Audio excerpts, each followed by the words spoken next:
অনুষ্ঠানের যিনি উদ্বোধন করলেন আমার ডক্টর মিজানুর রহমান আজহারী ভাই। আসলে আমি কিভাবে তাকে বর্ণনা করব, আমি আসলে তার সুনাম তার সামনে এরাও ইসলামে আছে কিনা জানি না, বোধহয় নাই। তো তারপরেও আমি এটুকু বলতে চাই, আসলে এই দীর্ঘ 15 বছরের জেল জুলুম নিপীড়ন নির্যাতন মধ্যে আপনারা জানেন এখানে সবাই নির্যাতিত। আমার পাশে মাহমুদ ভাই আছেন, এই মানুষটার উপরে কি নিপীড়ন নির্যাতন, রক্তাক্ত জেলখানা, কষ্ট।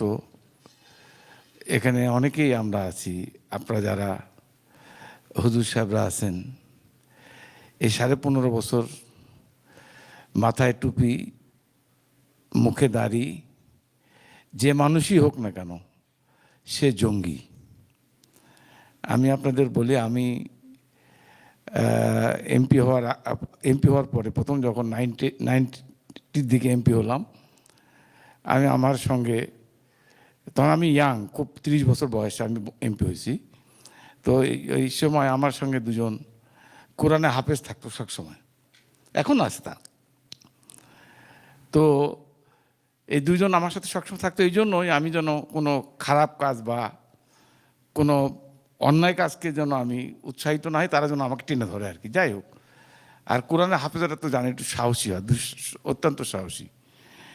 এই বেচারা দুটো এই 15 বছরে আমার বিরুদ্ধে যতগুলো জঙ্গি মামলা হয়েছে, আপনারা তো অনেকেই জানেন যে আমি হচ্ছে কি জঙ্গি মদতদাতা, এবং ওই রাজশাহী, বাগমারা, আত্রাই, নাটোর, নলডাঙ্গা এই এলাকায় যে জঙ্গিগুলো হয়েছে, এই জঙ্গির হচ্ছে আমি জন্মদাতা, আমি মদতদাতা। তো যাই হোক, এই কারণে আমার এই সমস্ত লোকগুলোই আমার সাথে যারা ছিল আমার বিরুদ্ধে এখনও কিন্তু, এই যে আমার ছোটো ভাই বলছিল যে আপনার এতগুলো মামলা, আমার তো জঙ্গি মামলায় আছে অসংখ্য।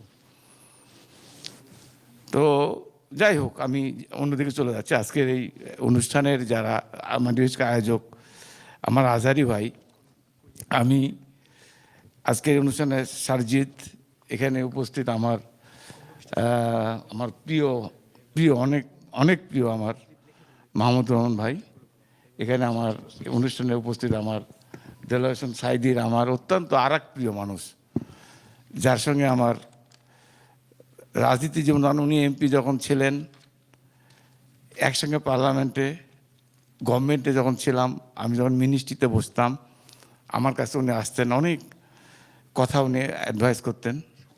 এবং আমার দুর্ভাগ্য কিনা জানি না, জেলখানা আবার একসঙ্গে থেকেছি, জেলখানা কাটিয়েছি একসঙ্গে।